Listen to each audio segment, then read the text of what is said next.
We set sail from Troas and took a straight course to Samothrace, the following day to Neapolis, and from there to Philippi, which is a leading city of the district of Macedonia and a Roman colony. We remained in this city for some days. On the Sabbath day, we went outside the gate by the river, where we supposed there would be a place of prayer, and we sat down and spoke to the women who had gathered there. And a certain woman named Lydia, a God-fearer, was listening to us. She was from the city of Thyatira and a dealer in purple cloth. And the Lord opened her heart to hear eagerly what Paul had to say. When she and her family were baptized, she urged us, saying, "If you have judged me to have faith in the Lord, come and stay at my home." And she prevailed upon us.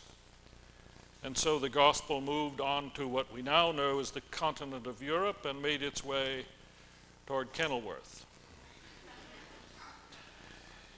Isn't it the case, though, that God takes on importance for us on the basis of whether we think we need him or not, whether we think he is somehow essential to our life today? Isn't that, in fact, how we judge most things? Especially in this consumer age, what do we need? We have little difficulty answering that question. The basics, of course: food, shelter, clothing, employment, diversion, entertainment, television, stereo, theater and symphony, Super Bowl, time out for travel, continuing education to stimulate our minds, family and friends, good schools for our children, clubs, associations, church. But really we manage most of these without any reference to God, do we not? Raleigh, North Carolina News and Observer published an article entitled, "How Do You Measure Up as a Man?" Sorry, women, you'll have to step aside for a moment. Extensive research by that newspaper indicates the standards by which our culture presently judges a man. I could hardly wait. They are his ability to make and conserve money. Well, that's 1 out of 2. Number 2, the cost, style, and age of his car. You don't know my car. Number 3, how much hair he has. His strength and size is number 4. Well, that's 1 out of 2. 5, the job he holds, how successful he is. 6, what sports he likes. 7, how many clubs he belongs to. 8, his aggressiveness and reliability. What do we need? We don't have much problem answering that question. Or do we? Are we really talking about fundamental needs that are essential to our human life, or are we talking about rather surface wants and desires? These are certainly right up front on the radar screen of our minds. They crowd for attention and fulfillment, do they not? But is it possible that there is something by the way of need that is more important than our laundry list, that is absolutely essential to any real human life, that we seem to have lost touch with, like God? I doubt that he's very high on the list of most Americans as a dominant need in their everyday lives, whose presence and activity is a real concern. I can't resist an item from the Oregon State University newspaper, the student newspaper, the Oregonian, about how God fits into our kind of world, at least the academic world. According to this article, the university refused to grant tenure to God in the business school. He had only one major publication, and it was in Hebrew, and it wasn't published in a preferred journal. Some expressed doubt that he'd even written it. Yes, he may have created the universe, but what has he done since? Moreover, the scientific community has trouble replicating his work. He didn't get prior permission from the ethics board to experiment with human subjects. When one experiment failed, he tried to cover it up by drowning all the subjects. He rarely comes to class. Many students have to learn just by reading his book. According to some, his son actually taught the class. He expelled his first 2 students because they learned too much. There were only 10 requirements, but most of them flunked. His office hours were infrequent and usually held on a mountaintop. Well, behind the collegiate humor is a fairly pervasive secular attitude. God is not an obvious part of our world. We're not sure he plays much of a role in affairs of state or economy. We don't easily think of him as active in the life of our communities. One congregation lost its minister, and the head of the board was very stressed. He fretted about whether they would be able to find a new one, but after a very brief search, they did. The head of the board was heard to say, "Well, as luck would have it, Providence was with us." I hope some of you know what the word providence means. But that about sums up our ambivalence, does it not? Of course, there are those who think of him as a dominant player in human affairs. Osama bin Laden and certain southern clergymen seem to feel that he was directly involved in the destruction of the World Trade Towers. And it is true that from the biblical way of looking at things, God is assumed to be very much on the scene. The human story is above all the story of his providential activity. He's not a deity who got it all started eons ago and then went on vacation. He's very much present to his creation and his creatures. The only critical question is how? How ought we to think of God as at work, either in the larger picture or your life and mine? Well, one thing is quite clear from this old story: God is not obvious. He does not unilaterally pull down buildings or guide tornadoes or swamp civilizations. Now, I know there's some justification for such a view in the early pages of the old book. So we still find people like the citizens of Parsons, Kansas, who firmly believe that God delivered their town from a tornado a few years ago. Also tore up some other nearby towns, but that's another matter. But in the end, this is not the way our faith looks at the involvement of God in our lives. David Holler has a marvelous little book of interviews with children, and I think one of them got it about right. Holler asked Adam, age 7, "How does God seem to communicate with people?" Adam replied, "Well, he used to do it through storms, but I think he's gotten a lot quieter lately." He has. Story before us today says something about how we might think about the ways of God with his world. It doesn't paint God, clearly does not paint God as manipulating human history directly, keeping it under tight control, pushing people around like puppets. In this account of Paul's first venture onto the European continent, things just seem to happen. Moreover, the fact that Paul can even be there and do what he does derives from some apparently random events. We've taken about 6 or 7 youth tours and a number of adult groups to visit Philippi, the scene of our text. It's truly a fascinating spot and raises in a very interesting way the question of the randomness of life in this world. We read the story of Paul's arrival there, his visit to a river outside town where he's heard that a small Jewish community gathers for prayer. And there he just happens upon a single-parent businesswoman named Lydia, who's there on business from Asia Minor. He tells her his story, and she embraces his faith. But how quickly we read the story and miss what it took to make it all possible, that happening that day. How is it that a Jew from the Holy Land could walk some 700 miles unmolested through strange and rugged countryside filled with foreign and sometimes hostile peoples, meet up with a Gentile woman from Hellenic Asia Minor and strike up a conversation with her in a language they both seem to understand? It can happen only because of 2 other absolutely pivotal events, which interestingly happen to take place on this very spot. One thing obvious for this encounter to have happened, and a lot of others like it, was the need for a common language. And indeed, in 356 BC, Philip II of Macedonia conquered the Thracian town of Crenades and gave it his own name, Philippi.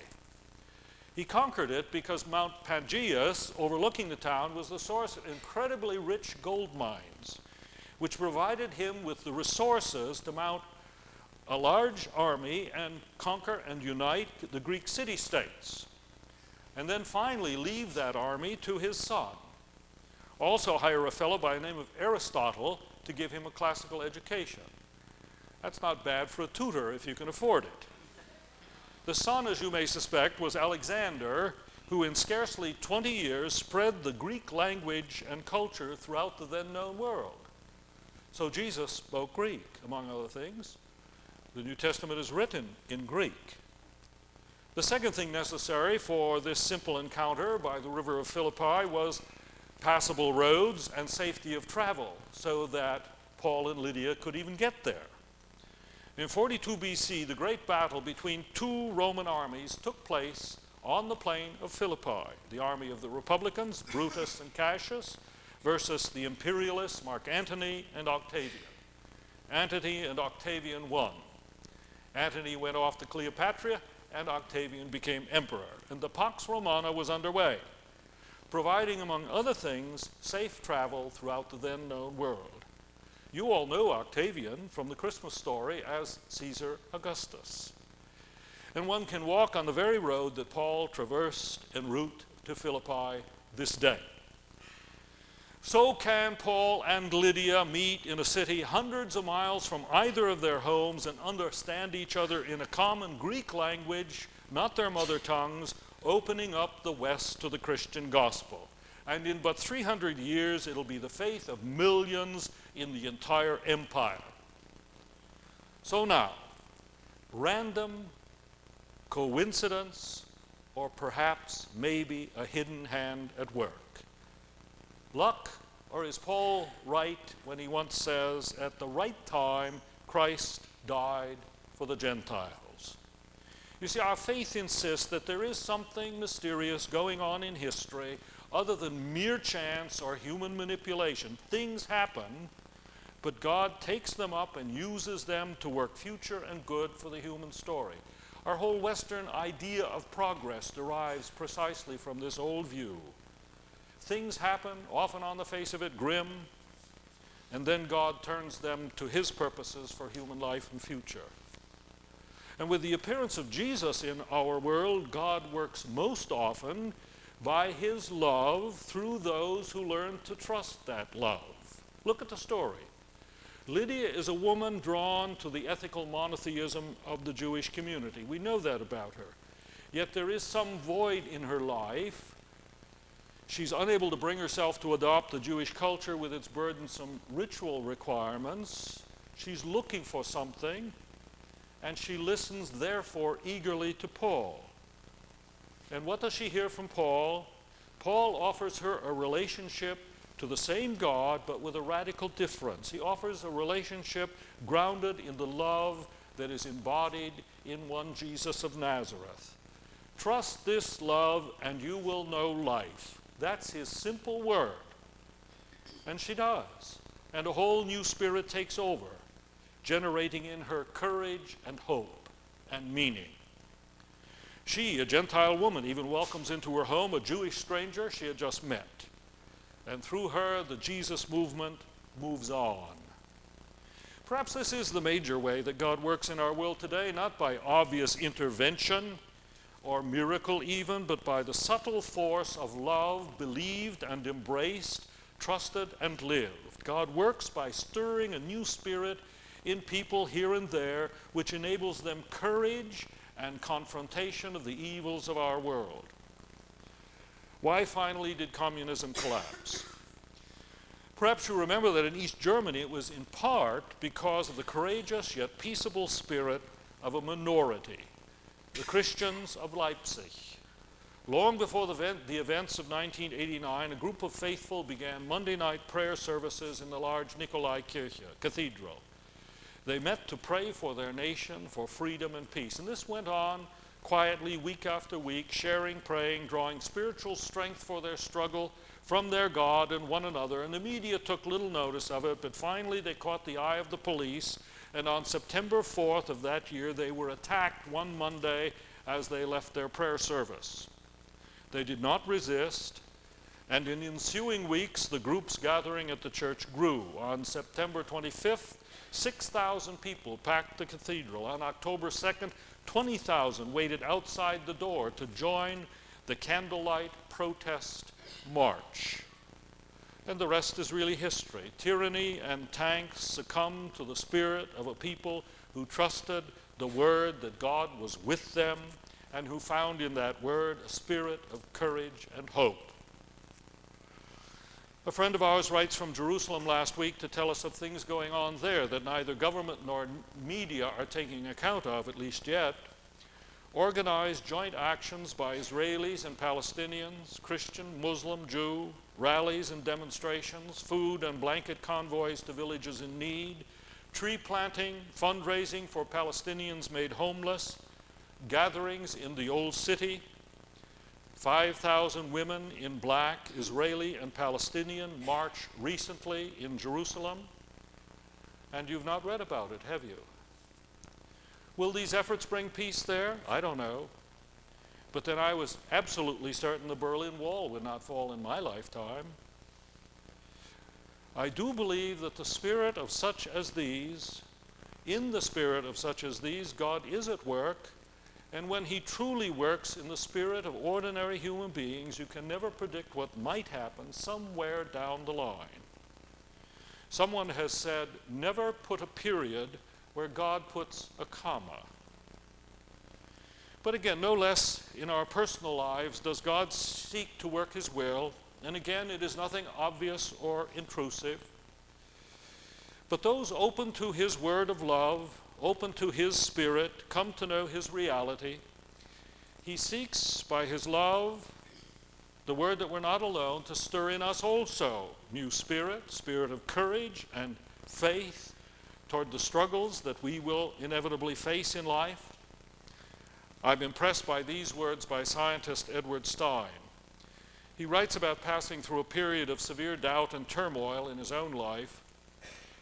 Who is the mysterious spirit that heals us, that binds us together, that rebuilds broken families, that heals the estranged, that evokes tenderness and forgiveness and hope in us? Who is the mysterious spirit that conceives the delicate wonder of childhood, the sensuous warmth of mature beauty, the gnarled gray wisdom of age, the endless mystery of life and death, tears and laughter? In a sense, I do not know, but I sense his presence, I feel his power, and I have learned to trust his love, and I find that is enough. So there he is again. David Aubrey, journalist for 25 years, editorial editor for the Wichita Eagle, recipient of a National Endowment for the Humanities Fellowship, tells us how he learned that God was active in his life. He tells how at 43 and at the pinnacle of his career, the problem began. At first I denied that anything was wrong. I poured myself into my job. I lost myself in the daily swirl of meetings, deadlines, writing, telephone calls, but with none of the spark of my former self. All I knew about midlife crisis came from movies in which middle-aged men risked their careers and marriages to try to capture the fervor and vitality of youth. Midlife complaints were laughable to me. Men who poured Rogaine on their balding heads, liposuctioned their middle-aged torsos, and sought a hot young trophy wife because they couldn't face the harshness of aging or let go of the glory days of college sports, college fraternities, or early career triumphs. A year and a half after whatever my crisis was, I was at a dead end. My job had become my only refuge. The moment I entered the door of the building and convened our 9 a.m. editorial meeting, deadlines, hourly schedules held the emotional monsters at bay. But something had to be done. Questions kept nagging about the purpose of life, about the existence of God, about the meaning of death. Big questions, fundamental questions, gnawing questions. And the questions weren't merely academic, they were intensely personal. My initial problem, of course, was that I had no legitimate complaints. I'd had a happy childhood. My parents had been supportive and devoted. I had a beautiful, caring wife. I was well educated. I had a satisfying career. I had job security. I was financially comfortable. I was in good health. I'd accepted the rules for success, and they'd worked for me. In short, I had no socially correct excuse for unhappiness. I was not a societal victim. I should just snap out of it, as some suggested. So I embraced it, the terrible fear that my life had no meaning. And you know, God came to me out of an emptiness that could not be filled by worldly goods or egotistical goals. Faith didn't come with a stupendous opening of the heavens to the fanfare of angelic trumpets. Faith in God was the gradual awareness that in the midst of my emptiness, some other was nevertheless participating in my life. In the pain of my psychic wounds, I discovered God. My guilt, sorrows, shortcomings cried out for relief, but divine forgiveness and compassion came, soothing my terrors, God's love and acceptance, and in return, he asked only that I give the same to others. In these very personal moments, I encountered God as the answer to my question, offering me a new way of life. So what of it all? What shall we do with this? Well, nothing really right now. I would tuck into the back of your head somewhere the word that you are loved, and I would be patient with yourself and life, being mindful of the fact that the day will come when the tasks and toys of this world don't quite cut it. And then, I promise, you'll find that he will be there, really there. Amen.